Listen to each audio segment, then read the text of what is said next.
خب تو ریز قبلی دیدیم که امپراتور ما به یک موقعیت استیبلی رسیده. گل پسرشو پیدا کرده، هر کدوم گل پسرش هم فرمانده همون هنگی هستن که اجریتی که خودشون درست شده، دارن با همین امکاناتی که از مریخ تقریبا با دروغ گرفتن دارن فتح و ادامه میدن و همه چی اوکیه. یه نکته‌ای که باید بگم اینه که مثلا خیلی ها سوالشونه که خب مگه جهان انسانی نیستش، برای چی باید اونا رو فتح کنن؟ همونطور که گفتم بچه‌ها 5000 سال گذشته، از سال 25000 تا 30000 این جهان‌ها به حال خودشون رها بودن. کلی تهدیدهای جدید تو این جهان‌ها هستش، دولت‌های جدید، یه سری دولت‌های غاصب و دیکتاتوری هستن که به راحتی تسلیم امپراتوری نمیشن. واسه همینه که ما بیشتر کلمه فتح استفاده می‌کنیم تا اتحاد دوباره. همه چی استیبل اوکیه تا ما به جایی میرسیم که امپراتور یهویی میگه که من میخوام فتح و ول کنم و یه مدت برگردم تهران که روی پروژه سری کار کنم. و وقتی پسرش ازش میپرسن که رو چه پروژه‌ای پدر، میگه به نام خودم، به شما هیچ ربطی نداره. امپراتور فتح و میسپاره به کی؟ به پسر مورد علاقه‌اش،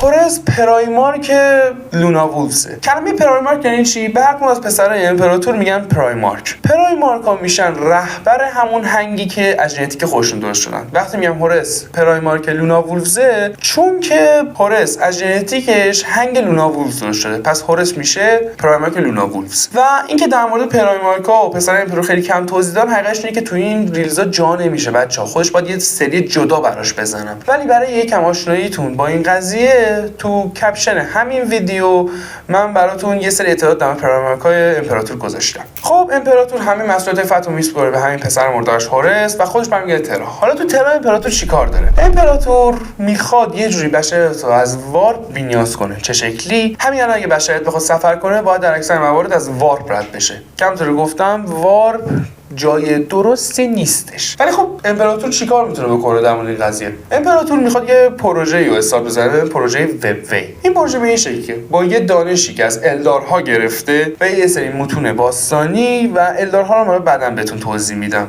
الان نمیشه. با این دانش میخواد یک مسیر جدید برای بشریت درست کنه، یک مسیری که دیگه به وارپ نیازی نداشته باشه. و واسه امپراتور بدون هیچ توضیح برگشته به تهران. حالا اون سرکشان چه اتفاقی داره میفته؟ هورس پسر مرده‌ای امپراتور توسط یک چاقو زخمی میشه. این چاقو آغشته به وارپ بوده. هورس به یک کمایی میره و تو اون کما خدایان کیاس، همون خدایان هرج و مرج، به سراغش میرن و شروع میکنن بهش رویاهایی از آینده رو نشون میدن. آینده‌ای که توش امپراتور مثل خدا داره پرستیده میشه، اکثر پسران امپراتور ول شدن یا مردن یا به فنا رفتن و وضع امپراتوری افتضاحه. هورس بعضی که کما بیدار میشه به این فکر میفته که پدرش آدم درستی نیست و اینجا نقطه شروع نابودیاییه که همه کهکشان رو در بر میگیره.